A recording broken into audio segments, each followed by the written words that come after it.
Good day and happy Sunday, dear friend in Christ.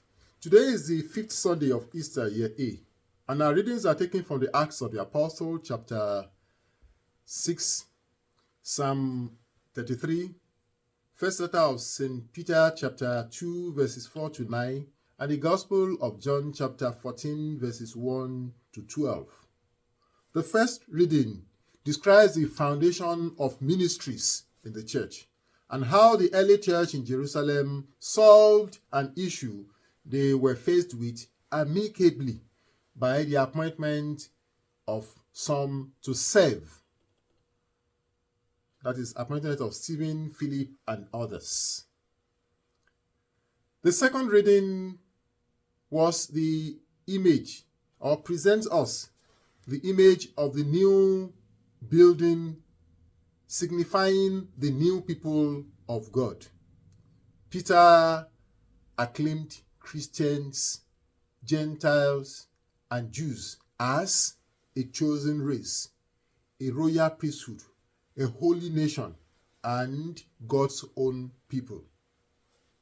Christians, Gentiles, and Jews alike, chosen out of darkness into his wonderful light, so that they can declare God's wonders to the ends of the earth.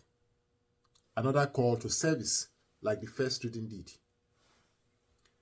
The gospel develops on these two readings, particularly on many rooms for God's people in God's house. The gospel presents some of Jesus' last words to his apostles. He spoke to them during his last supper with them. He did not see his death and his departure as something bad, but joyful, because he knew the other side is better. And he wanted them to understand, feel, and see their own eventual departure in the same sense and manner. Jesus was preparing his disciples not only to face the immediate and approaching situation of his suffering, his death, and absence from their midst, but also to go ahead courageously in the mission he will entrust to them. But this was one of those times of confusion, sadness, fear, anxiety, and doubt for the disciples. So Jesus consoles them by saying, "Do not let your hearts be troubled." It's same to us in our confusion, particularly with the way our world is going and where we are today. Jesus says to us, "Do not let your hearts be troubled." First, the first way of consoling us, he says, "Believe in me." Believe in Jesus. That's his first way of consoling us. Do not let your heart be troubled. Then he begins to console us. Do not believe in me.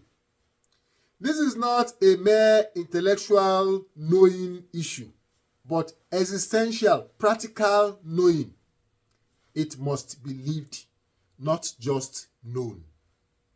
A true follower and believer will accept the truth that Jesus proclaims and follow it. That is how to know that we believe, when we live it out. Jesus says, "I am the way." Not that he knows the way. He is the way, the only path that leads to God and to salvation. "I am the truth."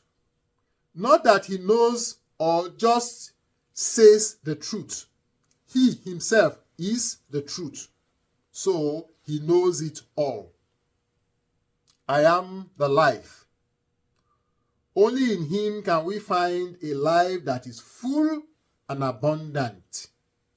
Like we have in the Gospel of John chapter 10 verse 10, which we read last Sunday. "I have come to give you life, life to its fullness." So we must follow him, believe him, and live it out fully.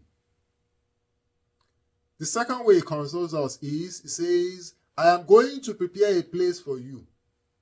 So This is going is of advantage for those who believe in him. He's not going on vacation, break, or time out. He's still working for our good. Follow him and live according to his commands and example. The third way he consoles us. He says, I will come again and will take you to myself. Jesus may have finished his mission on earth, but he has not yet finished. He has not yet finished with us. He might have finished his mission. He has introduced the rest to us, but he has not finished with us. So his departure is not an end to everything, but the beginning of many good things to come. Dear friends, stay calm and stay connected while preparing for his return to take us to our true, lasting, and final home with him in heaven. What is our attitude to the departure of Christ or his humanly physical absence? Do we treat it as a call to prepare for his return when he shall give us a place, a room in his Father's house? He has gone to prepare a place for us. But are we to follow him, or are we ready to follow him who is the way, the truth, and the life, so that we can access the place he has gone to prepare? He is doing his part. We also must do our part. He invites us to follow him. Truly, truly, I say to you, he who believes in me will do the works that I do. There are different ways of following him.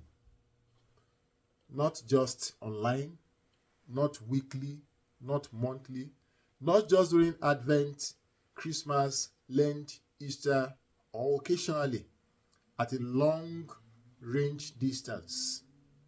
He wants us to follow his footsteps, not at a distance, but keep him in sight now, again, and always, while we await his return to take us home.